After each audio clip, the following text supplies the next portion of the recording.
have, and we didn't even have to look. We just they came to us. So it's good. Okay, I'll be the interviewer, off-camera interviewer. I'm speaking with Tiffany Krieger and Jared Gargolak. Tiffany is Director of Evergreen Community Initiatives and runs the warming shelter for homeless people here in Stevens Point and some other projects as well. And Jerry is you said a counselor? School psychologist. School psychologist at SPASH or the whole No, district? the whole district. And I do student family outreach. So anything relative to behavior, substance, anything that can affect learning, which can be behavior, substance abuse, mental health, homelessness. And that's what I do. It's humbling work. Very good. Okay, so the purpose of this meeting of Central Wisconsin Green Party is we're trying to figure out how to kick off a broad initiative, I'm calling it, on affordable housing for Stevens Point, Portage County, and the multi-county region in central Wisconsin. So the reason I wanted to get you on videotape is so that you could maybe just orient everyone to the degree of homelessness here, how many people are affected, how critical you think it is, what's coming up for this fall and winter with the warming shelter that you run. So just take it away. Okay. We worked with in 2015, I believe, 97 people that were sleeping outdoors in Stevens Point. During that time, those were only the people that we found that were sleeping outdoors. There was likely a lot more people than that. Now, with that being said, we started to push for the shelter during the winter time because there were people sleeping outdoors in Wisconsin or in Stevens Point during the winter time. So that began the push to open up the shelter. Our shelter sheltered 47 people who would have been outside last winter. There's a lot to go on and a lot to talk about. I don't really know what parts you want me to hit on, but I do know that we did a point in time count. We do one every 6 months, and that's how everywhere in the United States does this count at the same time, and they go outside looking for people in shelters. And if you're not found during this couple hours of looking for people that are on shelter, you're not considered homeless or in that documented number of homelessness. Now, with that being said, they hadn't found people for years in Stevens Point, but from my knowledge, it's because the reason I'm able to find people is because I work with them during the day too, so I know where they're at. So I think that 2 years ago is when they first started documenting finding people outdoors here in Stevens Point. However, I know that people have been outdoors a lot longer, and people have wanted this warming center to be open for at least 7 years now. I know they've been talking about it. But this last time we found the most amount of people. I believe we found 14 people sleeping outside, and that was July 28th, I believe, which was the time before. I think it was 9 was the most that were found outdoors in Stevens Point. And again, it's only because I know where to go to find people. There was people that were likely in the woods that you can't find. But at Stevens Point, the thing about why you don't see it is because it's pretty much illegal to be homeless to sleep anywhere in Stevens Point. You can't sleep on public property and you can't sleep on private property. So if someone is found to be homeless, they're moved along. So that's why the residents of Stevens Point can't identify that people are unsheltered, just because, like I said, they get moved along.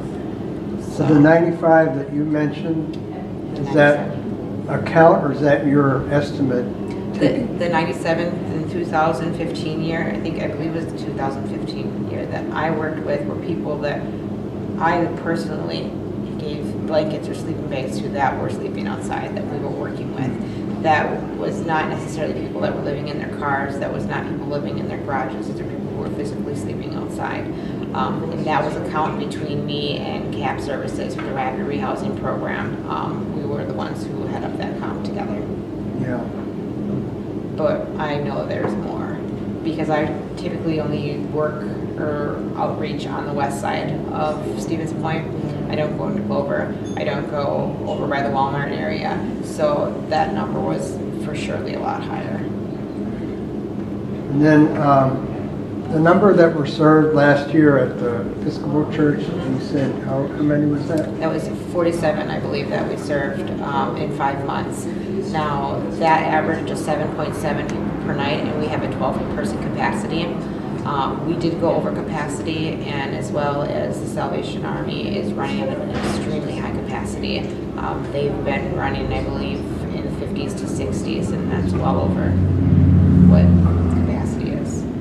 And now, is there a site this fall and winter set up already now to? Yes, we're working with the city right now to make some adjustments. The silly stuff like the bathroom door has to be this wide and that wide, and all the nitty gritties. The sink needs to be lowered a half inch to meet standards and all that stuff. So that's where we're working right now with the church. But hopefully, within the next month, all those things will be done. And so, and you haven't announced where that will be, or have you? Yes, we are. It's at the Frame Presbyterian Church right downtown by the post office. And Jerry actually sits on the board of, or in the committee for the warming shelter. Oh, as well. Frame?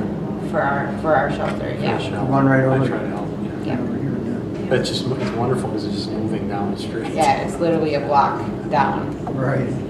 Has the same red doors, just like the other one. I thought it was just really It was like awesome. meant to be. It's totally really, meant to be. truly. Wow, that's great. But what Tiffany has done leading that charge is because that need is really there. I can tell you, if I can jump in, I mean, I've been in the school district for 28 years now, and I've worked with people with needs my whole career. And, when I got involved in this gig,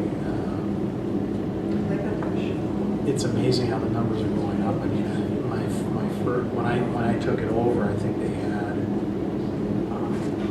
120 students who were identified approximately as homeless. What year was that? That was 2014, 15.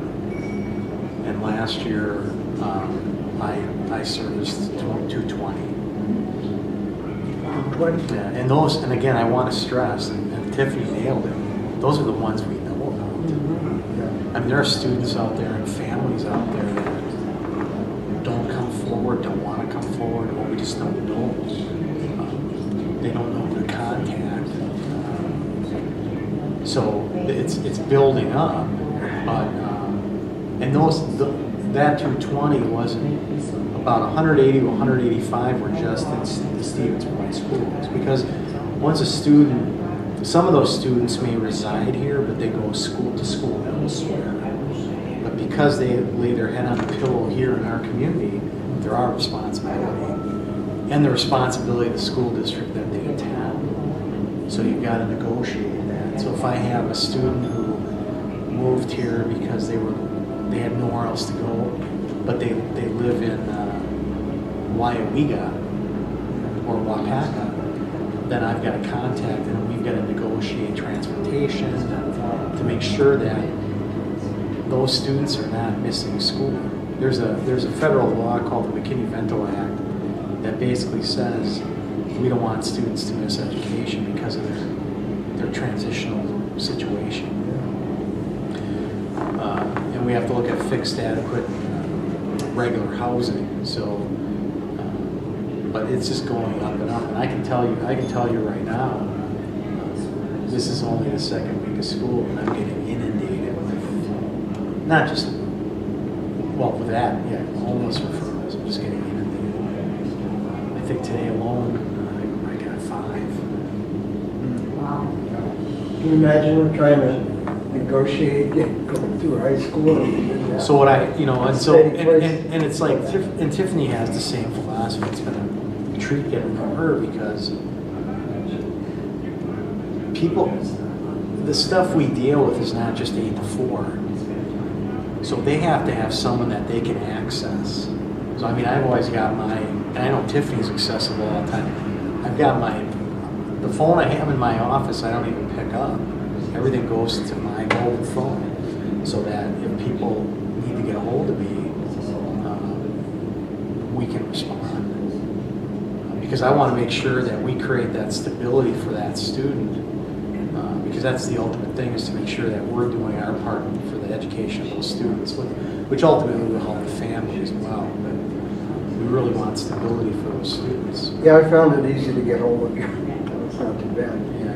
Call that. I know Bob Plum at the shelter was talking about 10 years ago it was unheard of to have any children in the Salvation Army. It just didn't happen, and now they're just jam-packed with kids compared to how they used to be. Every year, he said there's more and more children How that many are people do sheltered. they house there when It's supposed to be the capacity. I don't know if it's supposed to talk about that, but 35, but it's usually 50 to 60. Yeah, because they're just trying to meet the need, and again, And there's still people outside.